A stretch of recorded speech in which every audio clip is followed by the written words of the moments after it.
한국의 아마존으로 불리는 곳, 이 회사 없이 대체 어떻게 살았지? 안 써본 사람은 있어도 한 번만 쓴 사람은 없단 이 회사, 어떤 곳인지 대충 감이 오시죠?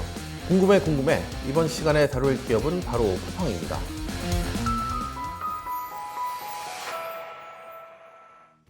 이 회사 솔직히 설명이 필요 없는 기업이긴 해요. 주문하면 웬만하면 다음날 물건 도착해 있고, 이 집집마다 쿠팡 이 수거백 놓여 있는 모습들 보면 진짜 이젠 쿠팡 없이 못 사는 시대가 됐나 싶더라고요. 소비자들에게 그만큼 친숙한 기업이 됐다는 뜻인데요. 그런데 알고 보면 조금 이상한 기업입니다. 사람들이 너나 할 것 없이 이 쿠팡을 쓰니까 돈 엄청 벌었습니다. 작년 매출만 무려 22조 원에 달해요. 국내 유통회사 중에 이 연매출이 20조 원을 넘긴 회사는 이마트가 현재 유일한데요. 쿠팡이 이제 출범 10년을 갓 넘긴 회사라는 점을 고려하면 이 실로 엄청난 성과입니다. 근데 법만큼 이익은 또 안 나요. 흑자를 낸 적이 회사가 만들어진 뒤 단 한 번도 없어요. 이런 식으로 10년 넘게 버텨왔습니다. 그래서 처음엔 이 회사를 두고 그랬어요. 적자야, 너무 적자야. 계속 버틸 수 있을까? 저러다 망할 거야. 언젠간 망할 거라니까. 특히 경쟁사와 대기업들은 이런 쿠팡을 두고 말도 안 되는 회사란 말을 처음에 정말 많이 했어요. 돈을 많이 벌어도 이익이 안 나는 회사는 언젠간 망할 수밖에 없으니까요. 이런 인식이 지금도 유효한 게 이 실적을 보면 쉽게 알 수 있거든요. 자, 먼저 매출부터 볼까요? 2018년엔 4조 원, 이듬해인 2019년엔 7조 원, 2020년 14조, 2021년엔 무려 22조 원을 벌었어요. 2년 사이에 매출이 3배가 된 거죠. 그럼 영업이익은 어떨까요? 이익이 많이 남았겠지 싶지만 전혀 아닙니다. 2018년 1조 1천억 원이란 엄청난 적자를 찍은 뒤에 2019년 7,200억 원, 2020년 6,200억 원으로 적자 폭을 좀 줄이나 싶더니 2021년 1조 8천억 원으로 다시 불어났습니다. 실로 어마어마한 손실인데요. 무엇보다 손실 폭이 너무 큽니다. 불과 1년 사이에 3배가 늘었거든요.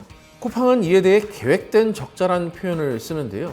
글쎄요, 이 정도로 손실이 불어났으면 이 쿠팡식 표현대로 하면 로켓 적자라고 불러야 할 것 같습니다. 아무튼 이 상장 이전 누적 적자만 4조 6,700억 원, 지난해까지 포함하면 누적 적자가 6조 원으로 현재 추정됩니다. 저러다 망한다 이렇게 얘기하는 데는 다 이유가 있는 겁니다. 실제로 어지간한 다른 회사 같으면 벌써 망했을 거예요. 그런데 쿠팡은 적자가 이 모양인데 대체 왜 안 망하는 걸까요? 우리가 모르는 뭔가 있다 싶기도 한데요. 일단 쿠팡의 지갑이 꽤나 두둑합니다. 2022년 1분기 이 기업 공시에 따르면 쿠팡은 34억 달러, 우리 돈 4조 3천억 원가량의 현금성 자산을 보유하고 있는데요. 손정희 일본 소프트뱅크 회장이 2015년과 2018년 두 차례에 걸쳐 모두 30억 달러를 투자했고요. 뉴욕 증시 상장으로 이 5조 원을 조달한 것을 바탕으로 현금성 자산을 그간 쌓아왔거든요. 이렇게 현금이 빵빵하니까 신세계나 롯데 등 이 유통 대기업들과 이 피 터지는 치킨 게임 속에서 악으로 깡으로 버텨 살아남은 거죠. 단지 생존에 그치지 않고 이 유통시장을 장악했다는 점도 쿠팡이 안 망한 이유로 꼽힙니다. 매출이 이를 말해줍니다. 국내 유통업계 역사에서 연간 매출액이 20조 원을 넘어선 건 2020년 이마트가 유일합니다. 그런데 쿠팡은 이를 뛰어넘었어요. 이마트 실적이 연결 기준이란 걸 감안하면 이 쿠팡은 오로지 이커머스로만 거둔 성적이라 대단한 겁니다. 성장률 역시 주목해야 하는데요. 이 쿠팡의 지난해 매출액은 재작년과 비교해 54% 증가했습니다. 지난해 국내 온라인 유통업체 평균 매출 증가율이 15%대라는 점을 고려하면 이 쿠팡의 성장률은 압도적 수준이라는 뜻입니다. 그러니까 이 경쟁사들이 도저히 따라갈 수 없는 속도로 성장하고 있다는 뜻이에요. 쿠팡이 국내 유통업계를 빠르게 장악해가고 있다는 평가가 가능한 이유이기도 합니다. 시장 지배력을 높이는 데 성공했다고 볼 수 있는 지표가 활성 고객 숫자입니다. 쿠팡에서 한 번이라도 물건을 구매한 적이 있는 활성 고객 숫자가 지난해 말 기준으로 1,793만 명에 달하는 것으로 집계됐거든요. 이는 한 해 전과 비교해 21% 늘어난 수치고요. 이들 활성 고객은 이 쿠팡에서 1인당 연간 283달러를 썼습니다. 쿠팡의 유료 서비스인 와우 멤버십 회원이 현재 900만 명인데요. 우리나라 인터넷 쇼핑 이용자 3,700만 명 중 4분의 1이 쿠팡의 충성 고객인 셈입니다. 이런 생존 방식 어디서 많이 본 것 같죠? 당장 손실을 볼지언정 몸집을 불려 경쟁사를 압도한 뒤 시장을 장악해버리는 소위 아마존의 성장 방식인데요. 실제로 쿠팡의 이러한 전략은 앞서 말씀드린 것처럼 이익을 내지 못해 망할 것이란 세간의 평을 이겨내고 국내 유통가에 우뚝 자리매김하는 원동력이 됐습니다. 앞서 쿠팡의 비전이 뭐라고 그랬죠? 쿠팡 없이 어떻게 살았을까잖아요. 이를 뒤집어 말하면 쿠팡 없는 삶을 불가능하게 만들겠다라고도 해석할 수 있습니다. 그래요, 다 좋습니다. 이커머스 시장 지배자로 우뚝 섰고 쿠팡을 쓰는 사람도 정말 많아졌잖아요. 그렇다면 도대체 언제 수익을 낼 거냐는 겁니다. 사실 이런 문제는 이 쿠팡이 상장하기 전부터 지적되어 왔던 부분입니다. 손정희 회장이 이끄는 이 일본 소프트뱅크 그룹의 비전 펀드 등 이 기존 투자자들 자금이 소진될 것이란 우려가 꽤 많았잖아요. 지난해 3월 이 뉴욕 증시 상장 이후 자금줄에 다소 숨통이 트이긴 했지만 이 적자 회사란 시장의 우려는 여전하거든요. 주가 흐름이 이를 보여주고 있습니다. 쿠팡은 상장 당시 시가총액 100조 원을 기록했어요. 그러나 1년 반 가까이 지난 현재 이 시총 33조 원으로 3분의 1 토막 났어요. 상장 초기 50달러를 넘어섰던 쿠팡 주가는 2달 정도가 지나서 30달러대로, 이후 20달러대, 올 들어서는 주당 10달러 벽이 무너지기도 했죠. 그만큼 쿠팡이라는 기업의 지속 가능성에 이 투자자들이 의구심을 나타내고 있다고 볼 수 있죠. 안 좋은 시그널은 또 있습니다. 쿠팡의 최대 주주인 이 소프트뱅크 비전 펀드의 행보인데요. 소프트뱅크는 지난해 9월과 올해 3월 쿠팡의 지분을 2차례 매각했습니다. 지난해 9월 2조 원에 5,700만 주를 매각했고 올해는 1조 3천억 원에 달하는 5천만 주를 팔아치웠어요. 뉴욕 증시 상장 이후에도 줄곧 쿠팡의 잠재적 성장 가능성을 강조하며 지분을 팔지 않겠다고 말해왔던 결정을 뒤집고 지분을 판 겁니다.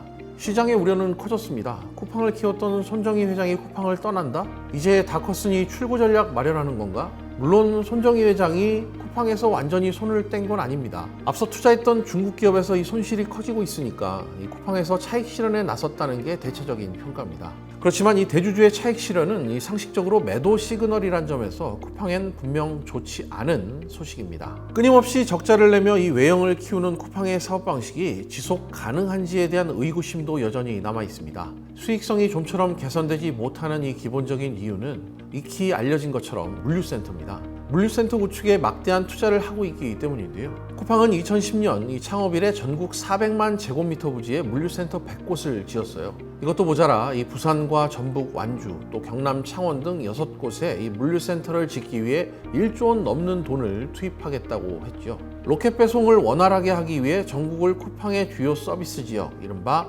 쿠세권으로 만들겠다는 겁니다. 그렇지만 물류센터를 구축해 이 로켓 배송으로 국내 시장을 장악해 이 규모의 경제를 실현한다고 해도 흑자를 내는 기업으로 이어지기는 어렵다는 관측이 여전히 많아요. 아마존이 갔던 길을 고스란히 따라가고 있지만 이 아마존처럼 흑자를 내기 쉽지 않을 거란 건데요. 이커머스 부분만 볼게요. 아마존이 전자상거래로 성공한 배경에는 이 미국이란 거대한 내수 시장이 받쳐줘서입니다. 미국의 전자상거래 시장 규모는 7,880억 달러, 우리 돈으로 900조 원 정도 되거든요. 반면 우리나라는 180조 원 정도에 불과합니다. 아마존이 글로벌 기업이라고 한다면 쿠팡은 그야말로 로컬에 불과한 거죠. 또 아마존이 해외로 뻗어나갈 수 있는 반면 쿠팡은 한국으로 시장이 한정돼 있습니다. 돈을 버는데 한계가 있다는 뜻입니다. 지금도 가뜩이나 출혈 경쟁으로 수익이 나지 않는 마당에 이 물류센터 구축 비용은 계속 들고 이를 또 유지하는데도 적지 않은 인건비가 소요되고요. 결정적으로 쿠팡은 아마존처럼 이 아마존 웹 서비스 AWS 같은 이 확실한 캐시카우가 없어요. 아마존이 운영하는 이 AWS는 이 클라우드 서비스로 전체 수익의 절반이 넘을 정도로 안정적인 수익원입니다.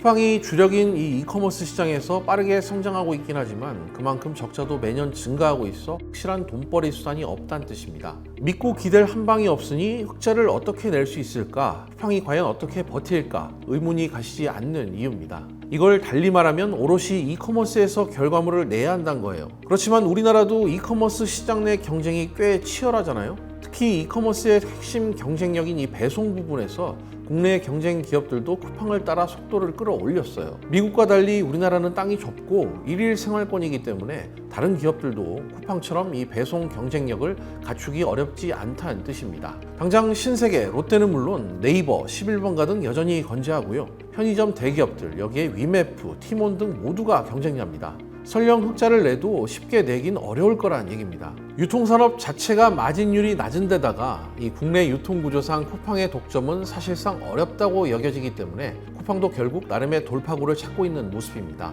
일단 지난해 말 신규 회원을 대상으로 와우 멤버십 월 회비를 기존 2,900원에서 4,990원으로 72%가량 인상하는 카드를 꺼냈어요. 이후 올해 6월부터는 기존 회원에게도 이 4,990원을 일괄 적용하기로 결정했는데요. 쿠팡의 유료 회원 수가 900만 명이란 점을 고려하면 이 단순 계산으로 월 180억 원, 연간 2,160억 원가량의 수익을 추가로 얻을 수 있습니다. 그러니까 이제 상장사가 된 만큼 그간 유지해온 이 계획된 적자 흐름만 일관되게 유지해 나가기 어려운 상황이란 판단이 작용했을 겁니다. 다시 말해 이 주주들이 원하는 기대에 어느 정도 부응하는 모습을 보여줘야 한다는 거예요. 또 유료 회원을 대상으로 30일 이내라면 이 모든 상품에 대해 반품 또 교환을 제한 없이 이용할 수 있도록 했던 정책 역시 바꿨습니다. 절차를 까다롭게 바꿨는데요. 이 사용 흔적이 없는 상품만 교환해주는 등 나름 비용 부담을 줄이려는 노력의 일환으로 평가받고 있습니다. 최근엔 대출 사업도 뛰어들었는데요. 이 별도 법인을 설립하고 금융당국에 사업 등록도 신청하고 쿠팡 파이낸셜이란 이름으로 하반기 금융업에 나설 태세입니다.